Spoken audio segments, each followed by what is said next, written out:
Okay, this is my second time recording this. I completely forgot to hit record when I first did it, so I'm going to redo this one. This is called The Devil's Road by Rebecca Genslinger. Genslinger? Rebecca Genslinger. I want to thank before I continue with this video, I want to thank everybody who subscribed, who liked the last video, and got over 20 likes on it. That was completely awesome. All the people who subscribed, thank you for coming to the channel and enjoying the work that I put out and give me some tips and stuff like that. Thank you. Now, let's get on with this one. The Devil's Road by Rebecca Genslinger. That was It's All Over Now by Molly Hatchet. Y'all, I reckon there's nothing better than a good old southern rock to soothe the soul on a stormy Sunday night. This is Sammy James, and I'll be riding with you till the cows come home, here on 95.3 Rebel Country. Up next, we have full tilt strumming of a 3-guitar pick attack. Y'all stay safe while you travel down the Devil's Road with the Outlaws. Master Sergeant Oscar Green Jr. cranked the dial of his radio, and the resonant tone of Freddie Salem blasted through his twin speakers. Full throttle, hard beat roared to life, slamming against the interior of his Ford F-150 crew cab. The thunderous crunch spawned of the unbridled filling of a fine-tuned Gibson guitar, causing the all-American blood in his veins to boil. His camouflage-draped knee to bounce and his callus-laden fingers to strum against the steering wheel. A much-needed reprieve at this ungodly hour. He ought to have been home by now, but the drill weekend ended hours ago. Instead, he had his 67 miles of Tennessee backroads to go, a rather unfortunate byproduct of a 9-car pileup on I-24. After being trapped in a standstill traffic for 45 minutes, Oscar heedlessly decided to turn off the interstate and take a rural road home, doubling the duration of his journey. And now Oscar was driving in the dark. The pitch-black country road was devoid of streetlights, leaving only the beams of his headlights to slice through the glooming darkness, menacing gloomy clouds heavy with malevolence, churned and roiled, obstructing the radiance of the full moon. A deep, sinister grumble of thunder reverberated in the heavens, as though it was aware of Oscar's weariness. At least for the time being, the encroaching storm held back, much to Oscar's relief. He loathed navigating through the darkness, especially during inclement weather. Merging the two was a recipe for disaster. With each deafening thunderclap, the Air Force mechanic could feel his anxiety spike. Even in the cool night air, sweat beaded across his brow and dripped into his eyes, stinging them. Goosebumps rose on his neck. His chest tightened. A nauseating inferno began to sear its way up the back of his throat. Oscar could not shake the persistent sense of unease within himself. Perhaps it was his phobia of the night, the approaching storm, or perhaps it was the sense of complete isolation. The region was uninhabited, only with the ominous silhouettes of overgrown grass and bushes discernible from the side of the roadway. Nor had he seen another car or any sign of human life for the last 30 minutes. Or perhaps it was the teachings of his father that cultivated the feelings of ghastly apprehension. The elder Oscar Green was a superstitious man, firmly convinced of all things supernatural, a conviction that instilled in his childhood at a young age. It was this evening akin to this that he had cautioned his family about. Don't go out at night, his father would warn him, for weakness doesn't always hide in the shadows. Sometimes it's disguised in plain sight. Within the constraints of the military and his everyday existence, Oscar tried to heed his father's counsel. However, this evening was an exception, one he regretted.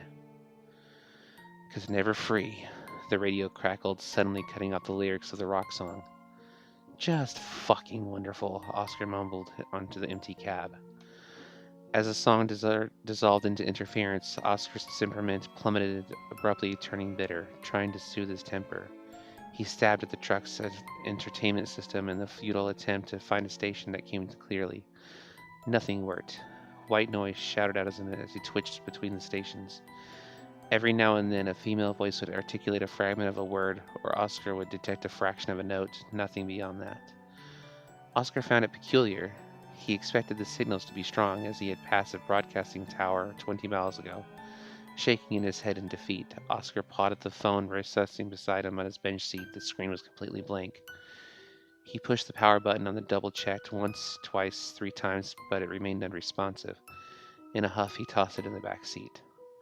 A sharp sizzle and snap emanating from the silent stations exasperated his already frayed nerves. He gritted his teeth as he shut off the radio. Nevertheless, the silence was absolute. The hush eerily overpowering, only broken by reverberations of the impending tempest. With every echoing crash from above, Oscar gripped the wheel more firmly, causing his knuckles to blanch from the strain. Oscar reassured himself that he could accomplish this task. He was on the verge of reaching his destination with only 54 miles left to recover. All he needed was for the weather to hold out for a bit longer. With the same determination as the little engine that could, Oscar repeated to himself, "You can do this. You can do this. You can do this." Unfortunately, Lady Luck did not favor him this night. It started drizzling a few miles down the road. A congregation of minute droplets collided with the windshield, briefly adhering to the glass, before oozing downward in oblivion. The cadence of the soft taps felt akin to 1,000 razor-sharp daggers piercing his brain. With a forceful twist of his hand, Oscar activated his windshield wipers, temporarily erasing the source of his frustration. In the silence, the darkened road stretched out, growing endless, snaking around the countryside. Sergeant Green stifled a yawn as he rubbed away the drowsiness from his eyes. As he did, a beep resounded in the vehicle. Oscar blinked as his fatigued eyes a few times until he saw the gas gauge on his dashboard had lit up, signaling low fuel. Fortune was taunting him once again. Son of a bitch, he cursed to himself as his numbskull decisions. Groaning, Oscar started frantically scanning for the deserted road for a filling station or any sign of existence in the vicinity. Whether glaring neon lights or a billboard cloaked by the gloom of nightfall, the very last thing he wanted was to be stranded in the middle of nowhere. He first saw them as he scoured the road, searching for his salvation. Two silhouettes walking along the edge, shrouded by darkness in the distance. They were moving at a slow, measured pace as if they were hunting or searching for someone. Oscar was intrigued, but his focus twisted to the pair. He couldn't help but wonder what they were, or what they were up to, who they were, amidst the blackness and the rainfall of the night. The instant his headlights pierced the twilight and illuminated the pair, the taller of the two began walking in reverse with their thumbs outstretched, the telltale sign of a hitchhiker. Out of nowhere, Oscar was struck by an overwhelming urge, a hypnotic pull to offer the pair a lift. His hands instinctively veered to the steering wheel, guiding the truck towards the edge of the road. As his truck crept forward, nearing the hitchhikers, he was seized by a glacier surge, jolting him from a state of clarity, exposing the recklessness of accepting two random strangers into his truck in the middle of the night. Shaking his head, Oscar swiftly accelerated and overtook them, avoiding eye contact. Nevertheless, shortly after, Oscar succumbed to the lingering impulse to play the Good Samaritan as he quickly shifted his focus in the reflection in the rearview mirror. However, once his eyes locked on the pair, fear began crawling up his spine like a frigid wind descending from the pavement. Making up his mind, Oscar drove on, not looking back. Several miles down the road, Oscar let out a breath of relief upon seeing a filling station. As the rain picked up, he veered off the highway. The station was closed for the night, yet fortune smiled on Oscar as the pumps were equipped with around-the-clock service. Oscar turned off his vehicle and attentively stepped out of the crew cab, nervously glancing over his shoulder. Still unable to shake the perturbing sensation that had taken hold of him earlier, he stood beneath the fluorescent light of the overhang for several moments, attempting to decipher how to operate the dispenser, which appeared convoluted in the dim light. The storm raged, becoming heavier and louder against the concrete roof. As Oscar eventually managed to insert the nozzle of the pump into his gas tank, the dread climbing with every painstakingly slow moment it took to fill up his tank. Suddenly, the lights began to flicker erratically, spawning a procession of ominous shadows waltzing around him. Oscar jumped, his heart clamored up in his throat. At the sudden burst of bulbs shattering, instantly bathing the overhang in darkness, in mere moments the temperature seemed to plummet, evidenced by Oscar's visible frenzied exhale. As Oscar surveyed the surroundings, a sense of terror began to well up in his gut. He slowly pivoted, his gaze fixed on the desolate highway, fully anticipating what awaited him. Despite the expectations, Oscar still felt his stomach churn, his complexion paling as he sharply exhaled a frigid breath, nearly choking on it. The pair was standing on the other side of the street, watching him. Hysteria exploded in his chest as he started slowly across the street. Oscar fumbled with the gas nozzle, his cold, clammy hand trembling uncontrollably with another peal of thunder. Oscar shifted his gaze upward once again. Shadows blanketed the pavement as the pair reached the entryway of the filling station. His heart wailed in his ears as the drumbeat begging him to flee.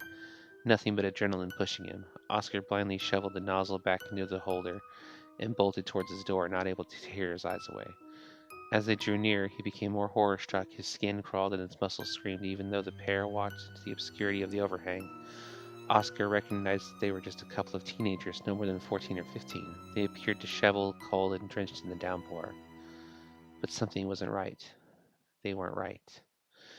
They were closing in, almost at the adjacent pump, as Oscar frantically climbed in his truck. He trembled uncontrollably, attempting to retrieve these keys from his pocket, berating himself as they slipped from his grasp and dropped to the floor. Oscar leaned over and scooped them up quickly, however, not fast enough.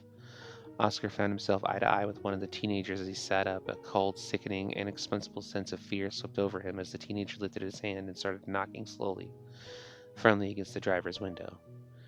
A familiar compulsion reminiscent of the one he had felt when he first spotted the pair began surging up and compelling Oscar to engage with the two teens. Unconsciously, he cracked the door for just a fraction, but before Oscar could utter a word, the boy spoke first, while the second teenager loomed in the distance, motionless. Yet Oscar could discern a hint of smile on her pallid face. His voice was hoarse and drawn out, much older than his ears. "Can you give us a lift to town? We missed the bus and don't have a ride." As the boy spoke, Oscar felt a shiver of numbness coursing through his body, leaving him speechless with his mouth gaped open. Coughing lightly, he directed his gaze toward the keys clenched in his fist. I'm sorry, but I'm not going into town." Oscar stuttered, keeping his eyes down. The boy pounded harder as he persisted yet again for a lift. "Don't be frightened, sir. Please let us in. We won't hurt you. We just need a ride." Oscar declined once more and gazed upwards, attempting to appear menacing, but a vortex of bone-chilling terror met his eyes. Oscar locked eyes with the teenager and let out a sharp gasp, the boy recoiling, his body recoiling as he instinctively tried to retreat. His eyes. Throughout his existence, every happiness, every anxiety, every sorrow Oscar had ever experienced could not obscure or erase the recollection of absolute horror he felt when he pierced into the boy's eyes, the feeling of seeing nothing. The boy's eyes were gone, replaced by sheer darkness, completely void of light, no visible pupil, no iris, just pure black darkness. Time stood still while Oscar stared into the abyss, leaving him paralyzed. In desperation, he let out a scream, a despairing howl from the depths of his soul. The sound of his own outcry pushed him out of his trance in a flash. Oscar inserted the keys into the ignition with a twist. The diesel engine roared to life. As he went to pull away, the boy pounded the window with a pale fist, screaming, demanding a ride. "Let us in! You have to let us in!" "Fuck that," Oscar thought as he slammed the gas and shot at the filling station. Oscar covered the 40 miles to his house in a rush, arriving in a blur, ignoring his driveway. He drove into his front yard, hastily parking in the front porch. Oscar clumsily disembarked from his truck, leaving the door ajar behind him. He quickly dashed and went inside his home. He slammed the door shut, locking it, securing it with a heavy wooden chair for good measure. Sinking into his chair, Oscar burst into tears, hiding his face in his hands, as the two dark figures appeared at the edge of his driveway. Whew. Wow, that was a good one. Really, really good twist at that one. Very nice job, Rebecca Genslinger. Sorry about messing up your name, but really good story. The Devil's Road. Very nicely done. All right, thank you, and subscribe for the next video. See you guys in a couple of days.